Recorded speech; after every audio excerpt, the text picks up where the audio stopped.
All right, board policies.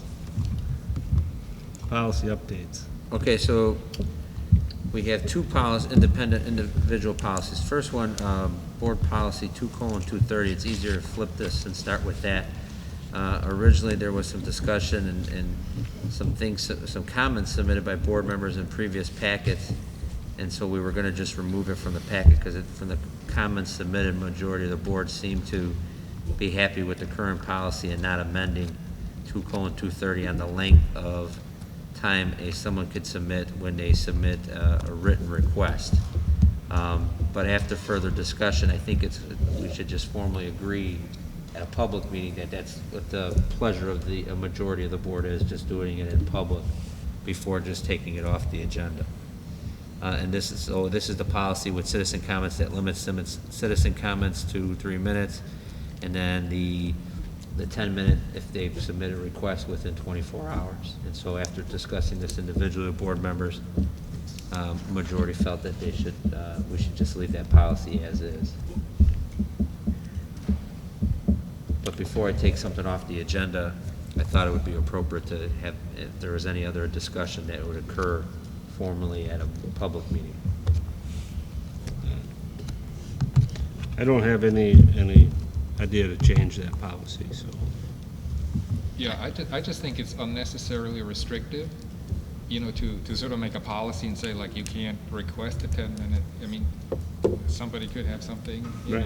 totally legitimate, and so we would hamper our own ability and potentially future boards. So I feel fairly strongly about not changing it, and I'm happy to see it, presented as such here. All right, do we need to vote on that then? No, I just, so if I'm hearing correctly, it's the pleasure of the board to remove that from the agenda and leave as is until further notice. Yes. That's the way. Okay, that's easy. And then 2:220, I worked through this again with the Policy Advisory Council. The new recommendations are included. They're highlighted in a blue highlight. Mary Ann, if you could pull that up on the board, page 125 of 273 in board book. You can't really see them out with that far away, but items submitted, so the two changes would be items submitted by board members to the superintendent or the president shall be placed on the agenda for an upcoming meeting. District residents may suggest inclusions for the agenda.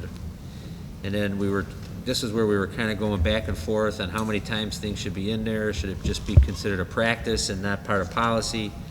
And so my recommendation, and then the advisory council agreed, when possible, agenda items that have a budgetary impact or have potential legal ramifications should be presented to the board at 2 meetings.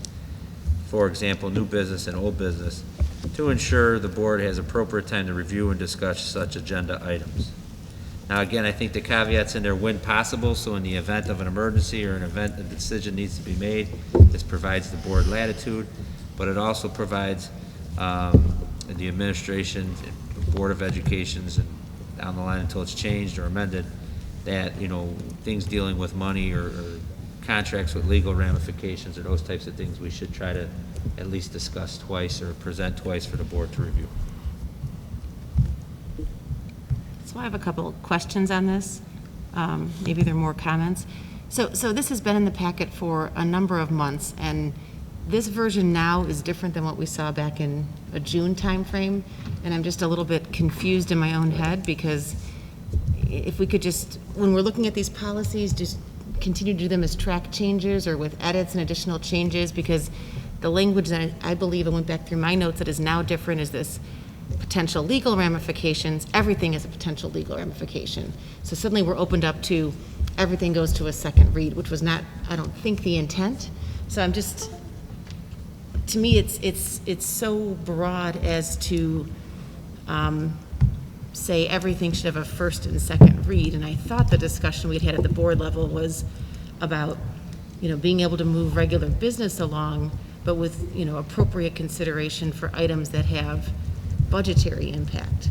And so I'm kind of looking at this. We went back and forth a little bit Yeah. as an advisory council, and Gina and Laura, feel free to jump in. Like, one of the things we said is technically we could have just left it as budgetary impact, because if anything should have a legal ramification, we're going to consult with our attorneys, and so that technically could have budgetary impact, so we didn't need the legal ramifications. So That's why we brought this to the board. Like, we're not married to this change. If the board feels, again, that it should just say budgetary impact, you can kind of see what was the original policy, how it reads as is, has a strike through it.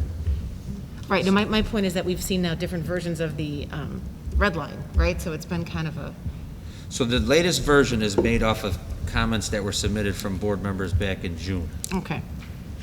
And I don't want to say it was strictly your one of the edits you sent, but I think I made some of this off of what you maybe sent me. I know it's been on there for a while, so. But I moved that top part, the change in the first paragraph, that used to be in the second. I moved that to the top as suggested. And then originally we had budgetary impact, and we were kind of going back and forth as an advisory council whether or not legal ramifications should be on there. So it's an easy change tonight if a majority of the board would say we should probably just leave it to budgetary impact. And then my other comment is on that first paragraph where it says district residents may suggest inclusions for the agenda. We probably want to clarify that by following the same process, right? It's not an individual agenda. It has to go through the superintendent or the president to be placed on the agenda. Okay, good And point. I don't think that's necessarily clear the way it's drafted. You know, district residents may follow the same process or something.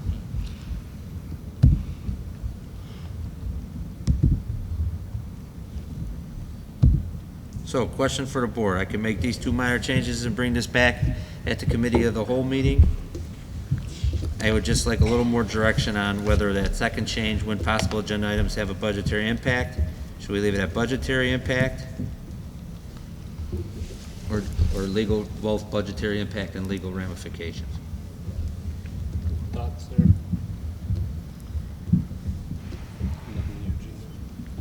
Yeah, I tend to support the striking of potential legal ramifications because that's sort of the default. You're always open to that, I guess. So I think that makes it. Yeah, I mean, I'm fine with striking it. That's one of the things that we've talked about is every legal ramification has a budgetary impact. I think the point it's we wanted to implied. make was that if it was a big money decision, we wanted to read it twice. I think that's where we wanted. That was the I point. thought that was the intent, yeah. That's the point we wanted to Yes. make. All right. So we'll bring that back again. Well, unless you guys trust, I think we should bring it back. I was Yeah, gonna let's say, I bring it. can make one minor We change. should bring it but back. We should have Kylie come read it next I'll time. have the final version at the next board meeting. The final. Maybe Nikki should take a look at it. Maybe it can go on the consent agenda. Yeah, that's a good idea. Press plus policy. So these are 104 and 105. The two biggest things in here are policy 2:260 and policy 2:265. There are a lot of mandates sent down by the U.S. Department of Education regarding to updating school districts' policies across the United States in regards to Title IX and non-discrimination. And so then we worked with our legal counsel to also review those recommendations from the Plus service, and we modified those policies accordingly from legal counsel. Those are included for your review tonight. Otherwise, all the other submissions from the press packet were not changed or amended what was recommended from the state association. So I did not receive any specific questions on 104 or 105.